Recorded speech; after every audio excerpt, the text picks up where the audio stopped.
Sinto no meu coração que devo fazer isso. Então eu vou seguir o que meu coração está me dizendo.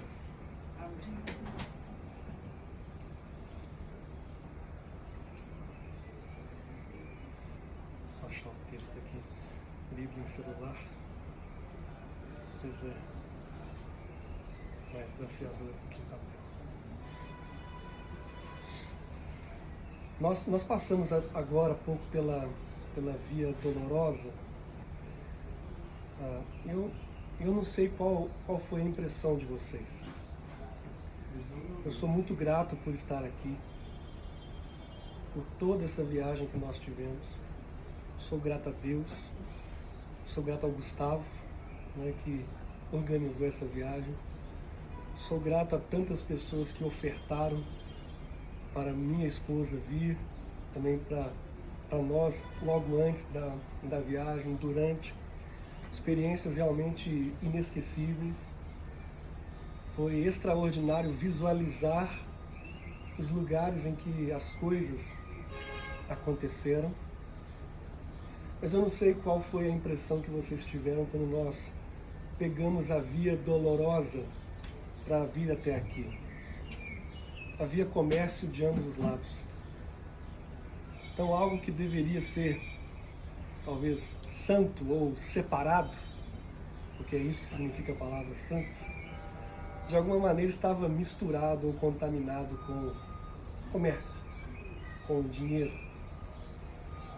E na época de Jesus não era diferente. Então há um texto aqui em Marcos, capítulo 11, verso 15, que trata disso. Vejam só o que o texto diz. E foram para Jerusalém.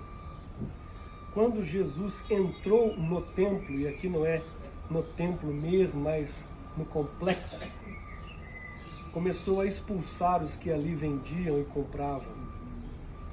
Derrubou as mesas dos cambistas e as cadeiras dos que vendiam pombas. Não permitia que alguém atravessasse o templo carregando algum objeto.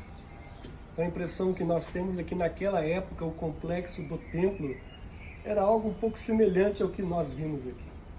Uma região de comércio, com gente comprando, gente vendendo, gente trocando as moedas. E Jesus, de alguma maneira, fica indignado. E faz isso que nós acabamos de ler aqui. E logo após ele disse o seguinte: não é isso que está escrito? A minha casa será chamada casa de oração para todas as nações, mas vocês fizeram dela um covil de salteadores. Mais uma vez eu sou muito grato por ter estado aqui, pelo conhecimento adquirido, pelas experiências que nós tivemos. E eu pessoalmente tive uma experiência muito forte no Mar da Galileia, e por isso eu nem consegui me levantar ali para falar alguma coisa ou para nos conduzir em um momento, porque eu realmente fui visitado pelo Senhor ali. Ele falou tantas e tantas coisas ao meu coração. Agora eu digo a vocês que experiências como essa que eu tive no Mar da Galileia, eu já tive muitas delas na sala da minha casa. Eu já tive outras tantas nos cultos da minha igreja. E poderia tê-las até em lugares que não são considerados santos, que são até chamados de profanos ou de lugares de pecado. Por quê? O que faz a diferença? O que faz a diferença é o que Jesus disse: a minha casa será chamada casa de oração. Gente, a partir do momento em que aquele templo, aquele lugar ou essa cidade foi uma cidade para se buscar a Deus, foi uma cidade para se consagrar a vida a Deus, foi uma cidade para se ouvir a voz de Deus e falar com Ele. Olha, essa cidade, eu digo a você, ela foi santa, e as pessoas que passaram por aqui foram santos. Mas a partir do momento em que essa cidade deixou de ser usada para se buscar a Deus e passou a ser usada para se comerciar, né, para se comprar e vender ou se trocar moedas, etc., ela ela perdeu o seu propósito, ela perdeu o seu valor. E com isso eu quero dizer o quê? Entenda o que eu vou dizer.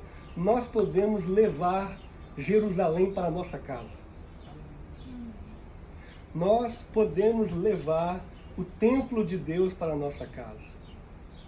Nós podemos levar a casa de Jesus em Cafarnaum para a nossa casa.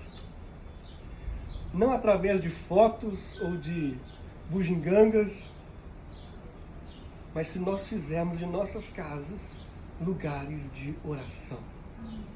Casas de oração. A partir do momento em que nós nos ajoelhamos e buscamos a Deus com sinceridade e com fé, esse lugar em que nós estamos se torna uma casa de oração. E pouco importa qual é esse lugar. Pouco importa qual é esse lugar. Esse lugar o templo foi destruído no ano 70. Por quê? Por que Deus permitiu que mais uma vez ele fosse destruído, durante tantos e tantos anos permanecesse destruído? E como é que Deus permitiu ainda um monumento, né, uma casa muçulmana ser construída em um lugar tão santo? É porque Jesus mesmo disse, olha, o templo sou eu. O templo sou eu. E depois disso, o apóstolo Paulo disse, o templo somos nós. O templo são vocês. O Espírito Santo não habita em lugares sagrados. O Espírito Santo não habita em cidades santas. O Espírito Santo habita em homens e mulheres santos. Que são santos porque não porque vestem uma roupa preta ou branca. Não porque cobrem a cabeça ou não cobrem a cabeça. São santos porque decidiram separar suas vidas para o Evangelho e para o Jesus do Evangelho. Essas pessoas, não é, que responderam em fé ao chamado de Deus e decidiram então ser santas, separadas deste mundo, essas pessoas são templos de Deus. O Espírito Santo habita dentro delas. E eu digo a vocês, onde quer que elas estejam, ao abrirem as suas bocas, esse lugar se torna santo, porque Deus está ali, manifesto, nelas e com elas e ao redor delas. Este lugar é santo porque nós estamos aqui, buscando ao Senhor neste lugar. E por favor, reparem com isso, é óbvio que eu não estou descartando as experiências que nós tivemos, é claro que não. Experiências excelentes. Mas eu estou dizendo, são coisas muito maiores do que isso. Que vão muito além disso. Muito além disso. Olhe para Jerusalém hoje. Olhe para as pessoas que estão aqui. Talvez você encontre aqui, talvez Deus encontre aqui sim, pessoas que o adoram em espírito e em verdade, pois foi Jesus mesmo quem disse, olha o lugar. Perguntaram para ele. Uma samaritana perguntou para ele, qual é o lugar de adoração? Ou em outras palavras, gente, qual é o lugar sagrado? É Jerusalém? É Gerizim? Monte? E ele respondeu, não é nem Jerusalém e nem Gerizim. O lugar sagrado é onde houver pessoas que busquem a Deus, que adorem a Deus em espírito e em verdade. Então, eu acredito que uma visita a Jerusalém só faz sentido e só tem valor se nós sairmos daqui com essa consciência e se nós nos entregarmos a essa realidade. Se nós nos entregarmos a essa posição. Não apenas um batismo no Rio Jordão, porque a água ali é sagrada. Não!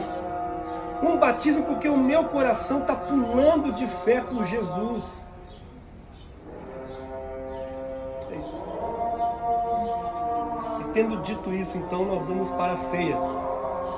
Mais uma vez eu digo, essa ceia aqui não é como a ceia em uma igreja ou na central de Belo Horizonte. É uma experiência que faz parte da nossa viagem, então você pode participar tranquilamente. Isso não quererá dizer que você agora é membro da central e esse tipo de coisa. No Evangelho segundo Mateus. Se você tem o celular, eu acho que agora vale a pena você abrir, porque a gente está sentadinho. capítulo 26, versículo 26.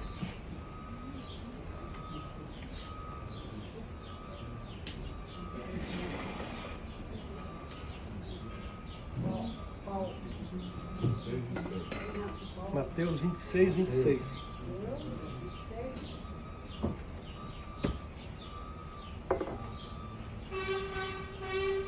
Quem quiser abra, quem não quiser fica à vontade. Mateus 26, 26.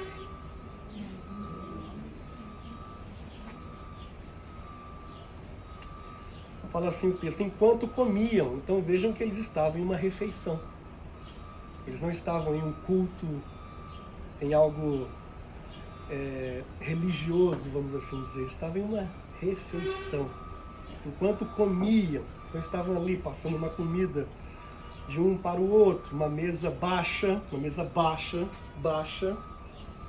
com almofadas e não cadeiras, assentados ali com os pés para trás ou para os lados, como se assenta em almofadas, mas não com as pernas cruzadas à frente, assim não, mas com os pés para trás, né, ajoelhados para trás ou para o lado. Jesus, então, de repente, ali ele pega um pão, talvez parecido aí com os pães que nós temos comido. Ele pegou um pão, ele abençoou esse pão. E ele partiu esse pão.